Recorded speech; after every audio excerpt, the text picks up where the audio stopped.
Hi, guys. My name is Phillip Warrick, and welcome to my first deal, which ultimately led to millions. As you know, in this podcast, we explore the pivotal first deals in real estate that define what type of investor that you are.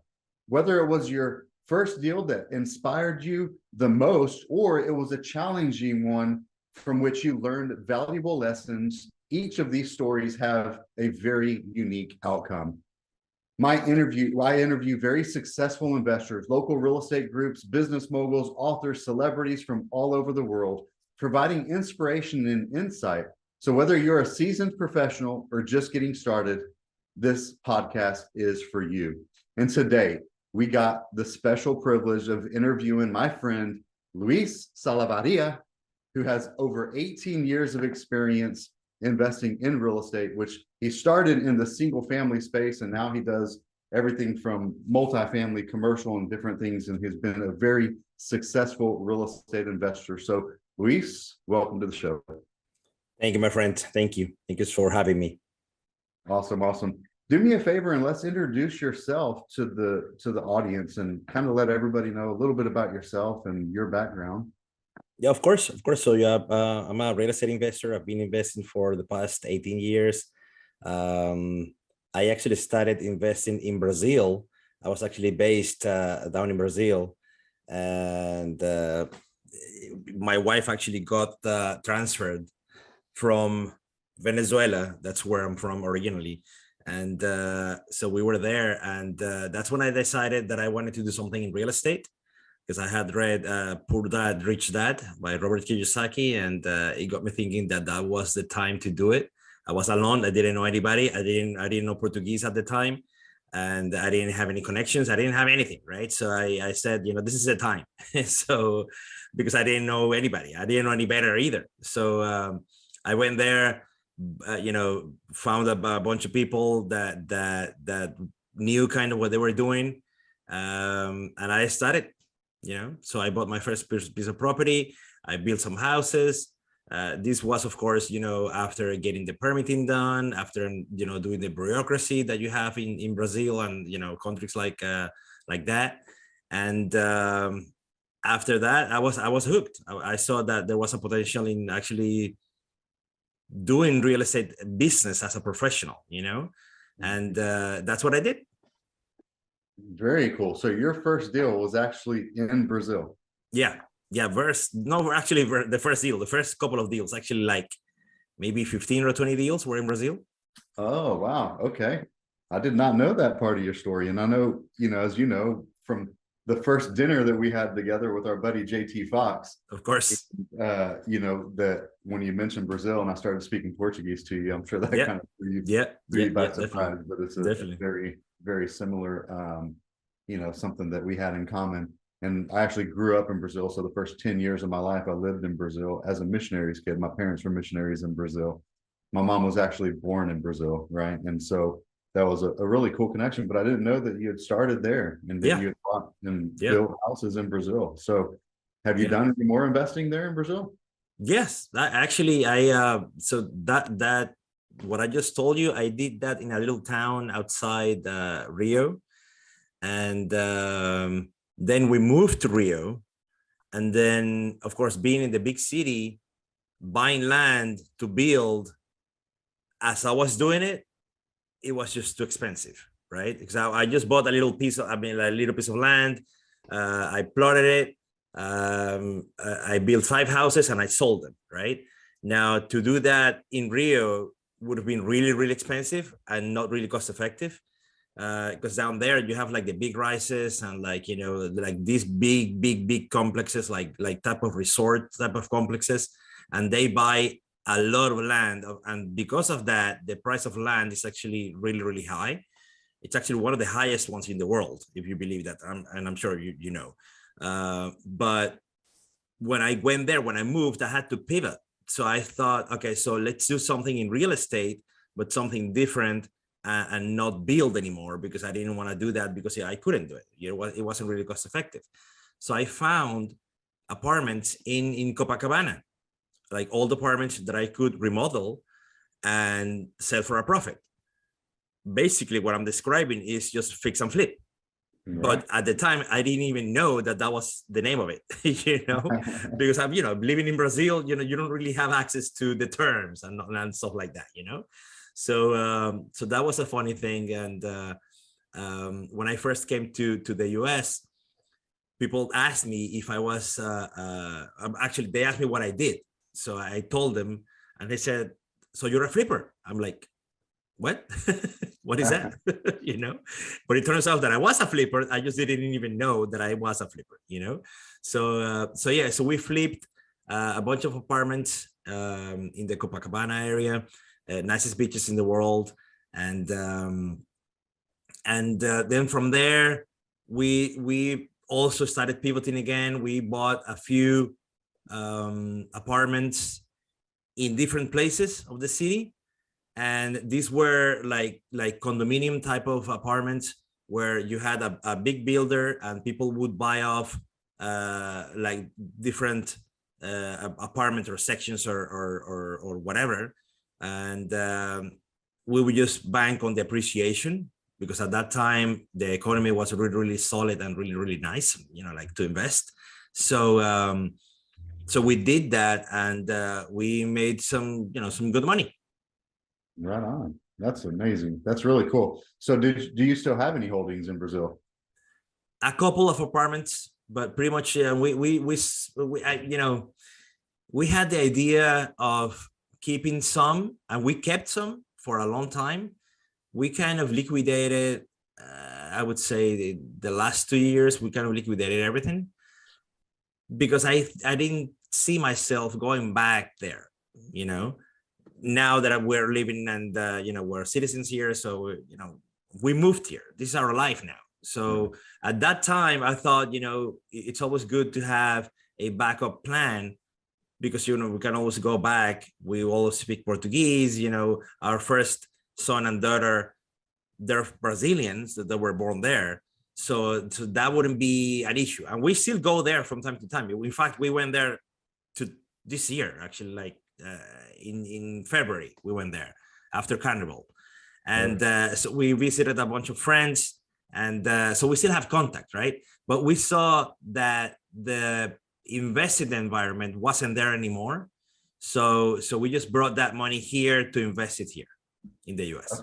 Okay. Well, since you have a couple of holdings, was that family vacation considered a business write-off? Of course.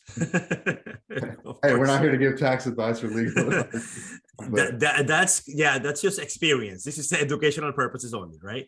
That's exactly right.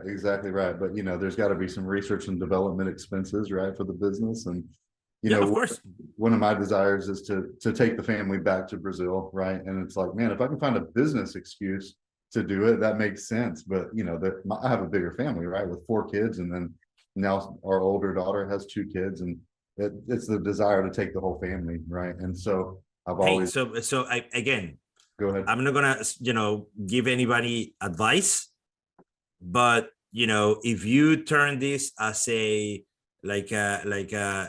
member meeting type of thing, where you decide that you're gonna do your minutes, or your meetings are going to be held in, for example, Rio, right, then you can take them, and it counts. All right. I've done that in the past. Yeah, that makes sense. And then even having, like, if we have other investors that want to come, right, and do a meetup there or something to that effect, right, and do some training, because I do a lot of coaching and mentoring as well. And I'll tell you another dream of mine, and as well as a lot of people know, that the people from other countries have a different type of work ethic, right, than American people. We'll just put it that way. Yep. And I've always had the desire, any Brazilian that makes it here to the US, they're pretty well off, right? They're wealthy. Yep. They're successful. True. They do whatever it takes to succeed. And for the most part, yes. And to be able to serve the Brazilian community here in the US too. Like, a lot of them, if the investment in Rio or in Brazil isn't as lucrative or as profitable or as safe as it is here in the US, partnering with Brazilians that want to invest in real estate. And one of the things too, like with real estate investors, right, not a lot of people want to be full-time real estate entrepreneurs like you and I are, right? But they still want to invest in real estate, right? So working with them as private money lenders or private money partners is a really good way for them to be able to get into real estate without having to be a full-time real estate entrepreneur. Makes sense. Oh yeah, definitely. I agree totally with that. And in fact, that's kind of also my idea, and not only with Brazil, but also with countries like, Colombia or Venezuela or Argentina, because I know Spanish, of course, and I also know that there are people in those countries that see their savings just go to waste. They just go to zero sometimes if the inflation is high enough, like in Venezuela, for example. I think I see myself and yourself as giving those people opportunities to invest in a more solid type of economic environment. Yeah, 100%, 100%. And the thing is, we're blessed, right, to be a blessing. Yeah. And I share a similar story as yours. The first thing that got me into this business was Rich Dad Poor Dad, right? That book by Robert Kiyosaki that teaches us the difference between assets and liabilities and how to generate more income than we have expenses based on cash flow from passive investments, right? And so having that knowledge and being blessed to be able to share that with other people is great, right? And if you've got investment capital that's not getting you great returns secured by real estate, that's the question that we ask and that we share these benefits with our private investors, as I'm sure you do as well, where they can actually put that capital to work and secure it with real estate and get better returns than they would get in the stock market or the volatility of the stock market or bank CDs or mutual accounts or wherever they might have their investment capital, right? So my question to you on that statement is, first of all, how did you finance your first real estate deals that you did back in Brazil? Self-financed. Pretty much from the beginning, everything was self-financed. So of course, I didn't know anything about financing. I didn't know anything about, partnering, with anyone. At the beginning, I thought that this was just something that people did on their side, like a side business type of thing, and I didn't have the mindset or the mentality or even the knowledge at that time to know any better, to know that people can actually do this a lot bigger, and it was only then. You know what? It's funny because I spent like 5 or 6 years in Brazil during the time that I was there, and I was investing. And when I came here, people started asking me what I was doing, because they saw me, they saw pictures, here and there. There wasn't anything in social media, it was just people that I talked to, people that knew me, and people that I know and that I knew then. And so they were asking me, and they were also asking me if they could invest with me. Oh, yeah. And I was like, well, I didn't even think about it, but maybe for the next one. And that's when I realized that, yes, you can actually do that, and you can actually use other people's money for that. But at the time, everything was self-financed. Self-financed. Wow. Yeah. You must have been independently wealthy already. No, it was just, a lot of work. and I didn't have any traction as I do right now because of that, right? Because of course, when you don't have any, or you don't have as much, I would say, at the beginning, then you have to find, your own sources, and it was just basically savings. It was my wife's work, and a bonus here and there. And so we would put all of the money that we had together to buy the land and to build. So of course, we had to watch every single penny, cost-wise, of course, because otherwise, we would run out of money, So yeah, everything was self-financed, but it wasn't easy. Yeah, but you've had success with it, right? And so rather you're starting out and you have the ability to self-manage or not, would you recommend to somebody starting out, right, and to self-finance, or do you think it's better now, knowing what you know now from your experience over the years, do you think it's better to self-finance or to work with private investors and private funds? Well, I have to admit that being an engineer by trade and liking numbers, I feel dumb not knowing that the numbers actually work better if you don't sell finance. If you actually ask for people or the bank, basically, to fund at least a part of your investments, it doesn't have to be everything, Right. but if you do that, then the returns are actually bigger. And I won't get into that right now, but the returns are actually bigger. And I know you know that. Yeah. And so my recommendation would be to know who to invest with, of course, first of all. But second of all, research. It doesn't have to be you that is going to do the stuff, but at least know. So when you talk to somebody, an operator like yourself or like myself, at least you know some kind of basis to which the conversation is going to go. Right. And the reason I was asking you those questions too is really to set it up, right? To explain to people why we are willing to pay great returns secured by real estate. And you nailed it on the head. Like, it actually increases our ROI, our return on investment, or our internal return on investment when we use leverage. And by using leverage, it's less money out of pocket. So the ROI becomes bigger for us. And it also provides an opportunity for an investor to put their capital to work. So having said that, what kind of returns, when you're working with a private investor, say on one of your syndications for an apartment complex or on a deal, what is the typical returns that you usually get or go for your private investors? Right now, the deals that we're underwriting right now, they have to have at least a 20% IRR, basically a 20% internal rate of return for our investors. And it should be around that area, like at minimum 16 or 17, but that's like way low, and at least 20%. That's per year? That's internal rate of return. It takes into account not only the return itself, but also the time that the return is given into. Okay. So what would be the average timeline then for us, like in the commercial space, it's normal to have timelines of 5 years or so. Okay. 5 to 7 years.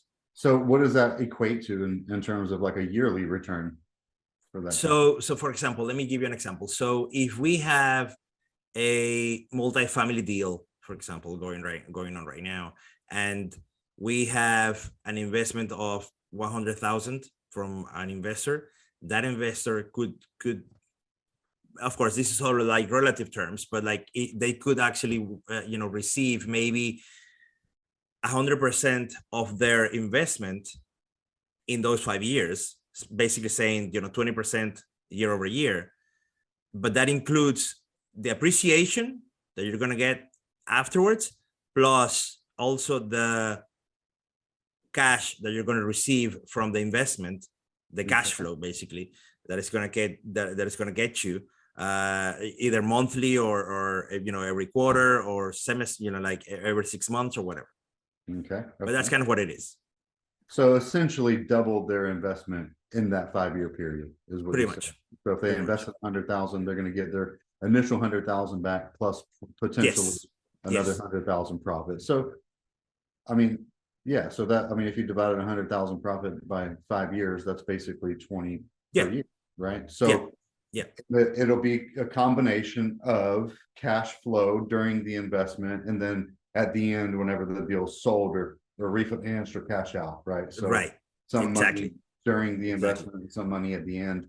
And that's really what changes the IRR, the internal rate of return, because that actually depends on the time. So say, for example, that we have a deal that we want to keep for longer than 5 years, and that we refinance that deal after like 3 years, for example, the IRR is probably going to be higher because we're actually returning that money earlier than 5 years. So even though you still get the same amount of money, because you're actually getting your money faster, then the internal rate of return is actually higher. That's kind of how it works. Okay, interesting. Very good. So compared to what we talked about earlier, stock market, mutual funds, bank CD, or a money market account, how does that compare? Do you think that's like double, triple, quadruple the norm, or? Well, it's difficult to say, without actually being an investor in stocks, which Right. I have been. And in all transparency, I'm actually researching to do that right now, again, after so many years, not because I want to abandon the real estate arena, but because my son wants to pursue that avenue as well. And he has like limited funds, and he doesn't have 25K, to invest with us right now. So I thought, maybe we can do something in the stock market to boost your earnings, so you get to that level, right? And then after you get to that level, then you pour that money into real estate. And that's kind of my thought process, right? Now, I wouldn't necessarily know if it's better or worse. Yeah, I just Googled real quick. Bank CD rates right now, right? So a bank CD rate, they're offering essentially 5%, 4.75%. So this is like, hey, if you commit your capital for 1 year, lock it up in a bank CD. They'll give you on average of, let's just average it out at 5%. Yeah. Right. So compared to that, I mean, compared to that doesn't even come close. I thought you were talking about like the actual stock market where you actually invest in stocks, where you can gain 20% in a day. Then of course you can lose 40% in a day too, right? Or 10% or whatever, right? So that's the issue, right? I think the comparison then would be like, hey, if you put your money in a mutual account, like which is a combination of stocks, right? You've invested it with somebody that's managing it for you, and I think the average they get might be somewhere in the 8 to 12%. Yeah. And that's based on like a 10-year history. Yeah. There's going to be years that it goes way up. There's going to be years like this year where it dips way down and doesn't recover, right? But they might average that 8 to 12%, per year over a longer term period of time, right? So I think too with the real estate, right? And you can correct me if I'm wrong, but if they're investing with you in one of these deals, like with an apartment complex or a syndication, they also get some tax benefits, right? Some depreciation. Yeah, they do. They do. They get a lot of benefits, and but like I want to go back again to that point that you made about the stock market, because I kind of misunderstood the question. If you are actually trying to be more active in the stock market, maybe you can get more money in the short run, which is kind of what I'm doing or trying to do with my son. Now, if you are trying to compare apples to apples, right? And say that in that case, I'm the investor, I have 100,000 to invest, and I'm going to give it to you, or I'm going to give it to somebody like myself, and I'm going to give you 20% returns for 5 years, and you don't have to do anything. Basically just, look up your account and see the returns going into your account. That's all you have to do, really. You don't have to do anything besides that, maybe attend, a meeting here and there, just talk about the investment, how it's going. But besides that, you don't really have to do a lot of stuff. So if you want to do that in the stock market arena, and you have to give that money to your like a mutual fund manager or somebody like that, then yes, of course. I mean, like, to get the same returns, it's difficult, really, really difficult, really difficult, because they are there to make themselves rich. They're not there to make you rich. Yep. Exactly. And that's really the main difference there.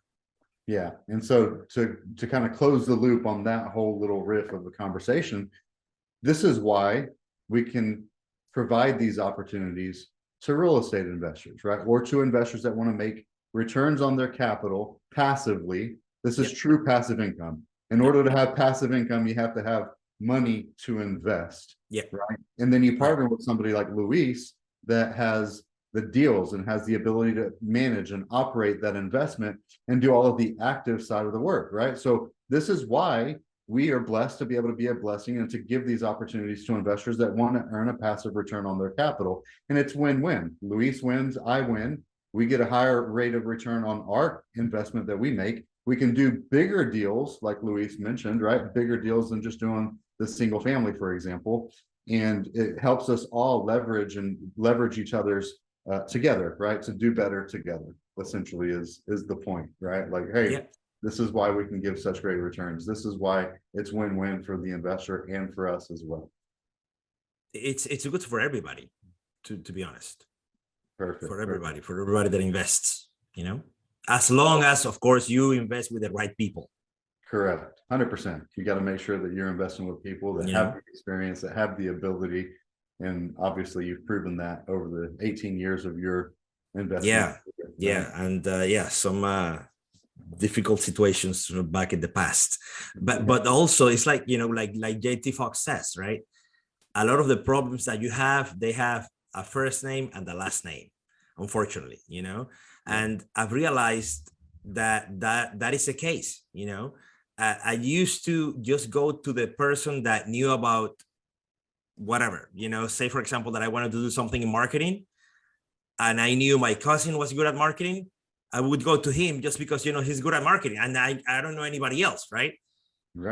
But this kind of thinking is what actually leads you down the wrong path, because then you go to the person that you think that it's like the only one that that is doing something kind of similar to what you want to do, and just because you kind of think them, you're going to trust them. But if you think about it, trust them with $100,000 just because you think the guy, because you think that he works in finance or marketing or something, he must know somebody or whatever that I don't know, right? That's not the case. You should do really your own research and actually know if this person is who they say they are, first of all, and also if they're actually integral, if they're actually doing what they say they will do. And we've all been burned with people, especially when you're working with people. All of us can say that we were burnt with people that said something and they didn't do what they said they were going to do, unfortunately. 100%. So that kind of segues really good into my next question that I had for you. And that question is basically challenges, right? So what are some of the challenges during your first deals and the years over the 18 years of your investing career that you faced? And what did you learn from those experiences? Well, one thing that I learned, and there are many things actually, but one thing that I learned that I can say to you right now is that you have to invest with the right people, the right team. And when I say team, it doesn't have to be other investors. It could be your contractors. It could be your inspectors. It could be your mortgage lenders, mortgage brokers, people that find you the right tools, basically, for you to be successful, And if you have that, then you're way ahead, way ahead than anybody else, just by having that, right? And that's kind of a general answer. Okay. Now, if you want me to be more precise in my answer, I can tell you right now, for example, that in one of the deals that I invested, I didn't go as deep as I should have in the inspections section of the deal, right? So I got an inspector out. They did an inspection.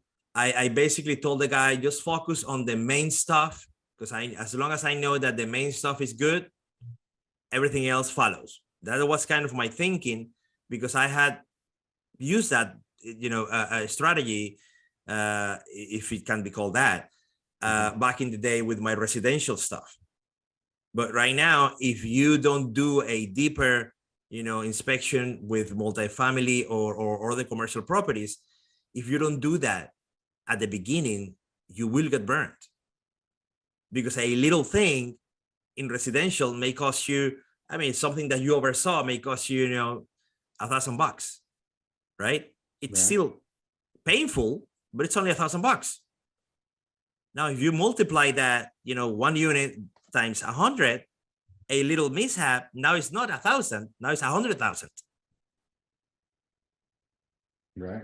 Which it adds up, it's not like, anybody's, looking to give you $100,000 just because you made a mistake in your assessment.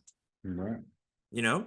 So I found that you really have to be diligent and go deeper when when you're doing inspections, or when you're actually looking at the property before you even buy it. I love it. I love it. So let me ask you this. Yep. Do you learn more from those mistakes or from the deals that actually went right where you had no mistakes or less mistakes? Oh man, I always try to learn from my mistakes and other people's mistakes. Yeah. But at the same time, once you go through issues that are really like really big issues, that's really when that event is going to show you what you're made of. So it's either going to crack you, you're going to be like basically dead in the sidewalk, or it's going to propel you to say, to hell with this, and I'm going to continue, I'm going to push on, because I have a responsibility not only for myself, but for my investors, for my wife, for my family, and for my friends who invested with me. Right. I think JT mentions, what is it? He says, a smart man learns from his own mistake, while a genius learns from the mistakes of others. And I think it's got to be a combination of both, right? Because the mistakes that you make on your own, even if you've read about it or learned about it, those are really going to set in a lot stronger, a lot deeper than the ones that you read about or learned about, right? And we all make mistakes. Everybody makes mistakes. And the point of me even asking that question and bringing it up is because a lot of people getting started, and they overanalyze things. They take too long to make a decision because they think they have to have all of the answers before they get started, right? Or they're afraid of making a mistake that it causes them to procrastinate and never get started, or get started 10 years later, right? So that analysis of paralysis, right? So 100%. Yeah. And it'd be a shame not to mention JT, right? Because we both mentioned JT Fox here, and that's essentially how we kind of came to meet each other. And the point of having a coach, right? Having somebody that has made the mistakes and that has gone before you, not just reading it as theory from a book, but what do you think is the importance of having a coach, somebody like JT Fox in your corner, or somebody in the real estate industry that has experience and access and the ability to help you go through your deals and to avoid some of those mistakes? How important is it to have a coach? Well, let me tell you, I'll answer you in a different way. I would say different to what a lot of people say, right? And I know that's different just because I've heard other people talk about this answer, right? They're going to say that it's so important, that it's so good, that you have to have a mentor, right? And the answer is yes. And I tell you, like, before I got mentors, I have the mentality of being like, we Latin Americans, we don't need anybody, like, why would you? Nobody tells you anything, because if you ask, people either mock you, either they laugh at you, they think you're crazy, they steal your ideas, or worse, right? So they try to, like, get you out of the business or whatever, Now, my thinking before was to get a mentor. You're crazy.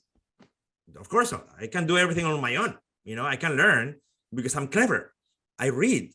I go on everything's out there. Everything's on YouTube.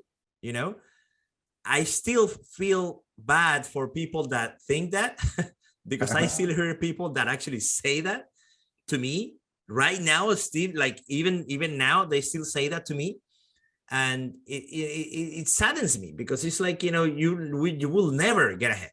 Never. People think that it's easy to just watch a video on YouTube or TikTok and get the scoop of everything. They don't know shit.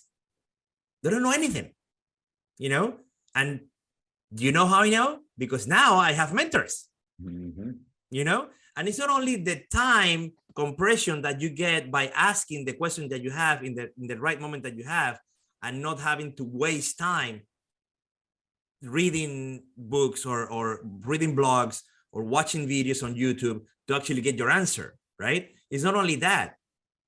It's the fact that you can get a lot done faster. And a lot of these deals, they're on time, they're on the clock. If you don't give them an answer right now, today, the deal is gone. Yeah. So 100%. access, right? Access to those mentors, to those people, to the knowledge, right at the time that you need it is key. So when you ask me, you know, how important is that? It's like, you know, how important are your legs? You know, you can still get by them without them, right? But it's a lot easier if you have them. You know, it's kind of the same thing. You know, you could do still stuff with you know, with your own resources, right? You could still learn by yourself. Of course you can. It's going to take you a long time. It's going to take you a lot longer than me or Phillips, right? Or JT or whoever, right? It's going to take you a lot longer if you want to do it on your own. But why would you? Yeah, you have to pay them. Of course you have to pay them. They're not doing it for free, right? And also, let me tell you, you may think that they're charging you a lot, but it's just the time that they have to give you that it's the cost that they're actually giving you. You know, it's not the knowledge. Sometimes the knowledge is like free because they really want to give that knowledge away, but they can't give it away to anybody that doesn't pay attention. And if you pay attention. That's all it is. Love it. I've never heard it like that, and that means a lot, right? And so to pay for access, because the knowledge is free. You can Google it. You can go get a book at the library for $20, right? You can go the next step, which might be a live event or a seminar where it's, you know, right, anywhere from a few hundred to a few $1,000s. But once you get that one-on-one undivided attention from a coach and you actually pay for access to that, it's not that you just pay attention, but let's go back to investing. We need to get a return on our investment, right? So if you actually put capital into a coach, now you're going to have to track that. Like, hey, what did I get as a return from paying for that? Well, it basically enforces that you actually implement the advice that you receive instead of just putting it off over there to the side, right? And so 100%, you 100%. pay attention to the advice, you'll take action on it, and you'll have the success that you're paying for that you desire. I love it, man. That's great. Very cool. Thanks for sharing. Looking back, what would you have done differently than what you've done up to this point? You know, if I'm looking at the mistakes that I've made, there's been a few people that I shouldn't have partnered with. So I would say if I could go back to those moments, I would have told myself, before you do that, before you invest with this person, look deeper to who they are, to what they've done, ask around, right? We tend to be blinded by ourselves, right? Because our perceptions are whatever they are, and we think that we cannot be mistaken, you know, because we have that perception, right? Like, you know, if you're dating, you're always thinking that your wife or your husband is the best one in the world, right? So you tend to sort of not see things that are right there at that moment, and you tend to be blind on those things, right? The same things goes for partners. So I would say to you guys, if you're on that spot of looking for a partner, or you don't know where to start from, ask Philip, ask me, you know, because we're gonna know more, because we've been down that road before many times, you know. So don't get burned because you didn't know. Absolutely. That's kind of my take on that. Very good. Very good. So in closing, what are some life or business tips that you have for our listeners? Learn. That would be like the premise is always learning and applying, right? Learning and taking action, right? As long as you learn something, you put it to action. And, you know, during the pandemic, for example, I found myself trying to do a lot of stuff, And of course, a lot of stuff couldn't be done because, nobody was working, or, some people were sick, or some people were just afraid to go out or whatever. Right. So I used that time to learn. So I joined, I don't know how many virtuals, I don't know how many, courses or trainings or meetings or whatever I did online, and I still do. But one thing that I got from that time was to listen to books. Right. And in the last 3 years, so from 2021 till now, it's been exactly 3 years since I actually got myself into the habit of measuring how many books I was listening to. Oh, cool.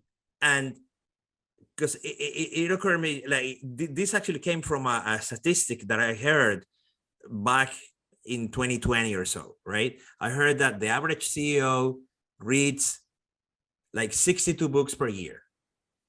And I thought, oh, okay, 62 books. Okay, man, 62 books per year. That's like more than one book per week, So I thought, that's crazy. How can they do that? So I thought, okay, if somebody does it, why not me? Let me try it and see, right? And I wasn't trying to like break the record or anything. I was just trying to follow the same patterns that I was doing. I was just like adding up. I was incorporating the books part into my life, because I wasn't gonna only read books and not do exercise or not eat or not sleep, right? I was still gonna do those things, but I just wanted to incorporate the reading part into my life. And when I did that, it turns out that after the first year, I read, how many books? How many books? 65. 65 books. 65. Yeah. I actually listened to these books. I didn't read them. I listened to them, but I still listened to them. I absorbed them. I actually got the information out of them, and I took notes on each one of them. The notes that I thought were like, oh, clever. I didn't know that. Oh, okay. Even though there were books maybe around the real estate arena or marketing or selling or whatever, the stuff that I already kind of knew, there were still ideas that I didn't know or that I hadn't implemented, right? So I took those ideas, and now I'm implementing those ideas because I didn't know them before. And that was the first year. The second year, I actually got 88 books. And the third year, I got 93. And I think that's going to be kind of my limit, just because now if I do more, then I will have to carve time out of stuff that I don't want to carve out of time of, like stuff that I do with my kids and with my family and my wife. So, but I still listen to them because I want to finish them. Yeah. And I'll tell you, like, some books, I just listen to them, it's like, okay, maybe one or two ideas, but some books I really have to dig deep. I like, oh, you know what? This is a great book. I never thought of this. And it doesn't have to be about real estate or investing or, anything related to my business. It could be related to mindset or family or, spouses or how to deal with children or whatever. But as long as you're learning and putting into action, right? That's really the main idea of anything. Well, I think we're all on this earth to learn, whether you know it or not. Yeah. But sometimes that's why you get the same recurrent thing that happens to you over and over. Like women say sometimes, it's just like, every time that I go out with these people, they're all the same. Of course, because you're choosing them the same. So you have to learn something different. So you find somebody different. I love it. Always be learning. You said learn and apply. And, learn and apply. One of my most prized possessions is my library and my collection of books. And I've got books everywhere, every desk, every office, every room in the house. There's literally books everywhere. And that can sound overwhelming to a lot of people, but we've all heard it before. Leaders are readers.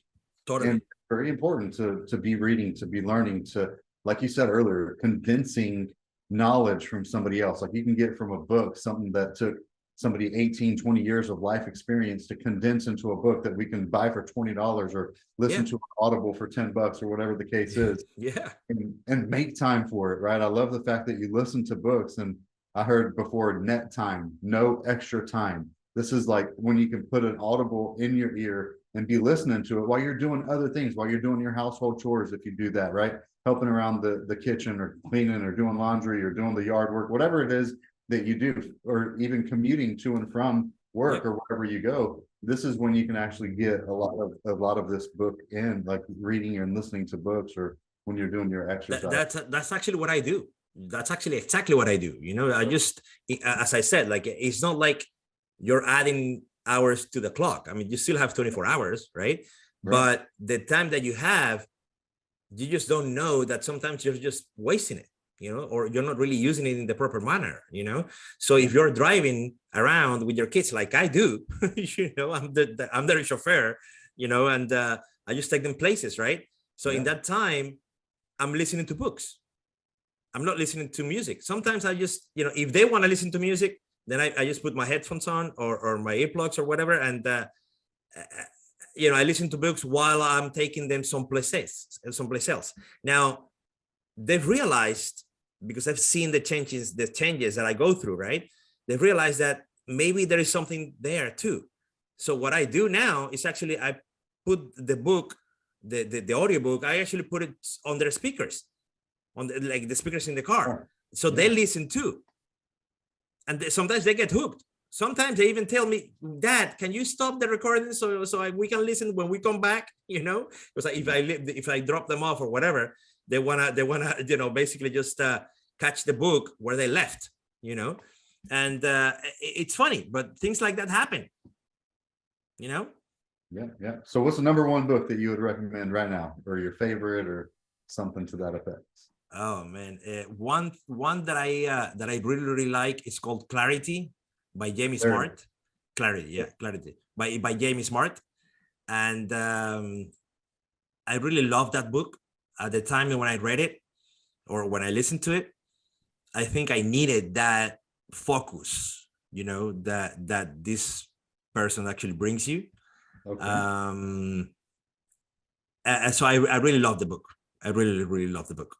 Love it. I'll pick it up today. So cool. Well, Luis, that's a wrap, man. I appreciate you being on today's show. A huge thank you to Luis Salavarria for joining us and sharing his invaluable insights. And if you're intrigued by my journey to my first real estate deal, or you want to see extra footage from interviews with incredible guests like Luis, be sure to check out the link in the comments. Just click and leave your thoughts. And then additionally, if you're looking to fund your deals or get funding for your deals, or you have deals in capital that you'd like me to consider, or if you're interested in seeing what we can do firsthand at my office, all the information will be down below in the link. And I'll also include some information from Luis where you can connect with Luis as well. And Luis, if you have any other like final thoughts, comments, or questions, or anything that you want to share with the audience? Not really a final question or anything, you know, a comment. You know, I just wanted to say thank you. I'm really grateful that I'm here. And if there is one person to learn from, is this guy right here, Phillip. Well, thank you. Such a humble guy, you know, and I always love the times that we get to speak, and because you're really authentic, and it shows that you're really trying to help people out. And it's not only about the deals, it's not only about the money, it's about the people. Yeah. And I thank you for that. Yeah. And Luis and I, what he's talking about is we actually shared the stage at the Real Estate Masters in Dallas, right? Dallas, in front of thousands of people, and shared our knowledge and expertise. And he's a great coach and mentor as well, somebody that you can reach out to. And like I said, we'll make sure to leave his information down below where you can connect with Luis as well. And if you know somebody that you think would be a fantastic guest for this podcast, or even for Luis's podcast, because Luis also has a podcast of his own, introductions are always welcome. And please do us a huge favor, like and share the podcast on Spotify, on Apple Podcasts. And, you know, it makes a huge difference for not only us, but for our listeners and to the people that you recommend so they can find this valuable knowledge as well.